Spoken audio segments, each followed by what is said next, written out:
The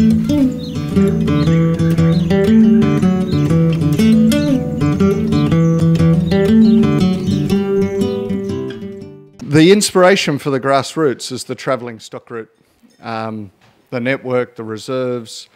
2 years ago, if you'd pulled me up in the street and asked me what that was, I wouldn't have had much of a clue. And there were a couple of pivotal things that happened. One was a colleague of mine, a most remarkable lady who's been working with us here today, and I think she's actually gone back to her room for a breather, is Kath Ray. And Kath Ray does work on a project called Citizens Wildlife Corridors. I don't know if you know of it. It grew out of the New England, and essentially it's private citizens, private land, and setting aside their land for conservation. And Kath showed me a map of all of the landholders in the New England and beyond who had been putting these conservation intentions into their private home, their rural residential block or their farm. And when I looked at that map, you could see these highlighted connected corridors forming up. It was quite an inspiring picture.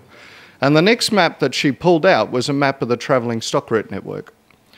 And I didn't think about that too much at the time, but what she was impressing upon me was that this network exists and that it's at a real danger of being lost. And this is going back a couple of years now in time, and there were quite serious political uncertainties at that moment about the network being further fragmented and sold. What then happened was I met another remarkable lady who's also been here with us all day today, is Bev Smiles. And I went to a meeting in Tamworth of what's called the Northern Inland Council of Environment.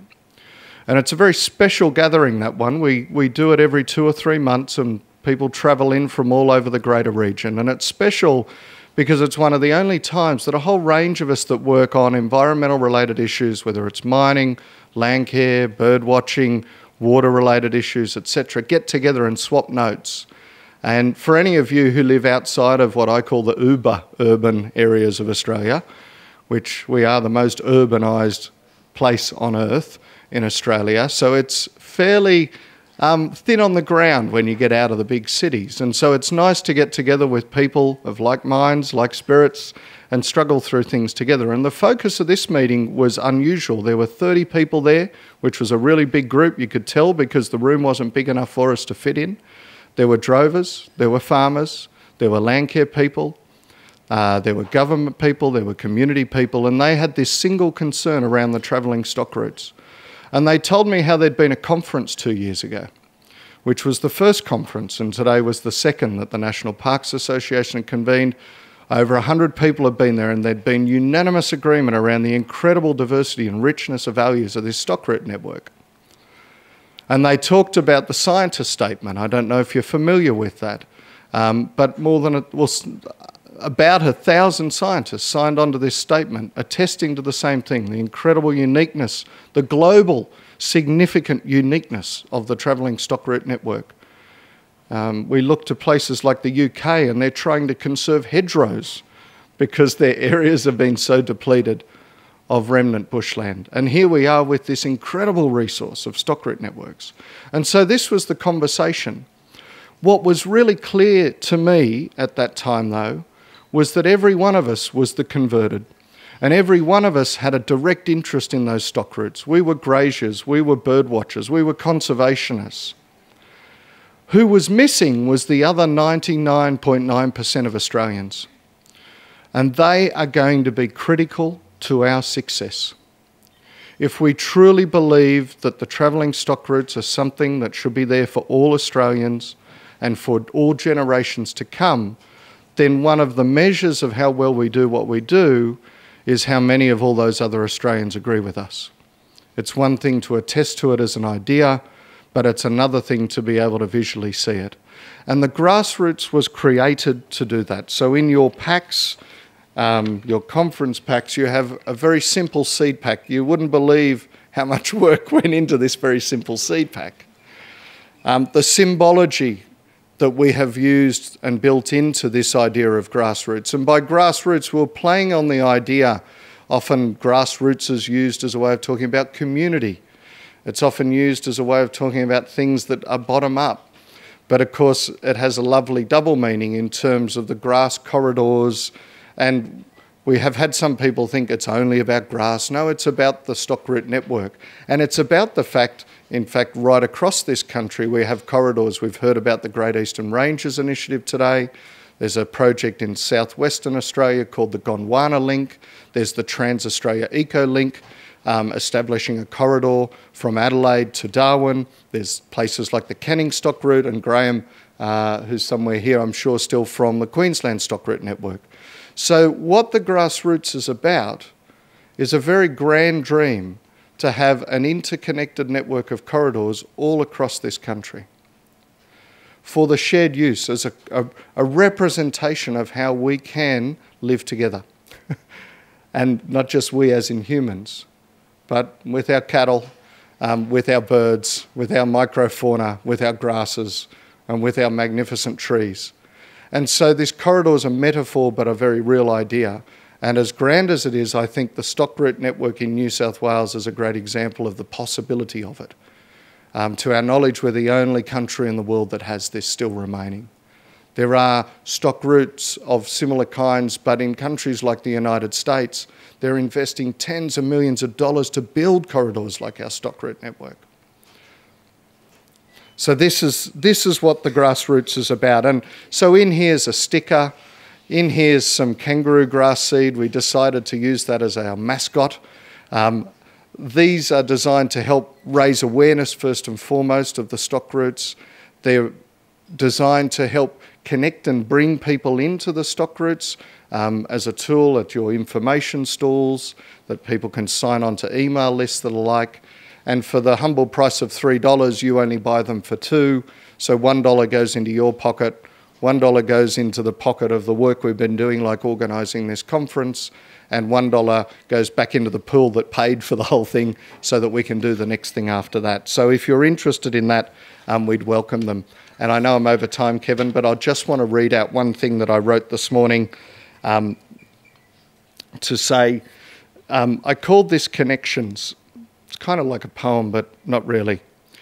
After 40,000 years of life, a great challenge is upon us.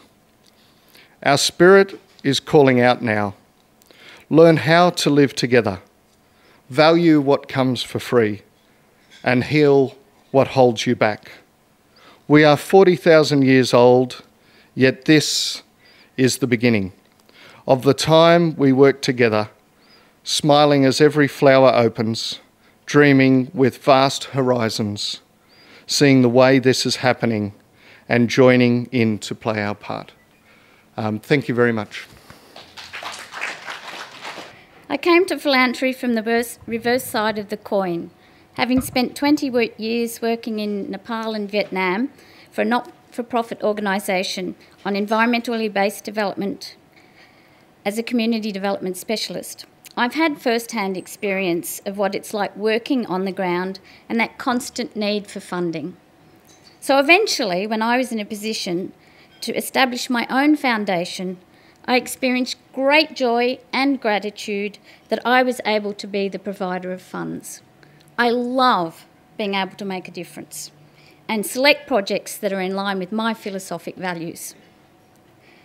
That's why I'm so pleased to be able to stand here today as part of the launch of the Grassroots Initiative, particularly as my area of passion is the protection and conservation of our unique environment and of those bountiful gifts nature has provided for our wise stewardship. Grassroots was the very first project the Foundation funded. And guess what? It's my favourite. Just don't tell any other people I fund. I'm proud to be part of what's happened here today and to see the amazing results of the work and effort that has produced such a collaborative and useful outcome. When the Foundation first funded this project, I knew it would be in good hands. For me, it's about who you can trust to do a good job. And in Adam, I have that complete faith and trust that wherever he puts his energies, oh, I've lost it, Adam. Wherever he puts his energies, it will be with integrity and with the strong belief in what he is doing is making a difference. Without his drive and vision, we would not be standing here today.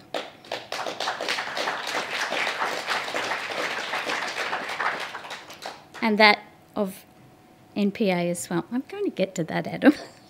So thank you from my heart, Adam. In Bev, whom I didn't know before Grassroots, I see a dedicated and committed human being, channeling so much of her energy and wisdom into this project. And as the NPA representative on this project, she's just been wonderful. So thank you, NPA, for providing her. Without her valuable input and that of Kristen as well, we would not have experienced today. So I want to thank you both, and Kevin. Let me tell you a little story, though. I sent Adam an email when they put in the project proposal, and I sent one back saying, I'm not happy with the budget. And of course, most people get pretty alarmed when they hear that. I emailed back and said, it's not enough. I think Adam went into shock. And I said to him, how can you do this valuable work with insufficient funds? You've got to have the funds to make it work. Don't you wish I was the Premier? I fund this work because Mother Earth is crying, and her tears are my tears. Our whole well-being is utterly dependent on her well-being. And you may think me a little emotive, and perhaps a little strange, Adam will tell you, and yet as you look into your heart, now you will understand, and either today or tomorrow or next week or next year you will know it. So imagine it being different. Imagine a world where we truly cared for the earth, where we preserved our landscapes, our water, our cultural heritage, our bush corridors and our travelling stock routes, and where we used our resources wisely. Imagine such a world, and you can, can't you? And see the part you play in this. Hear yourself telling others of its importance. Feel yourself making a difference, and think how this can be done for the good of all. Just imagine and let it be.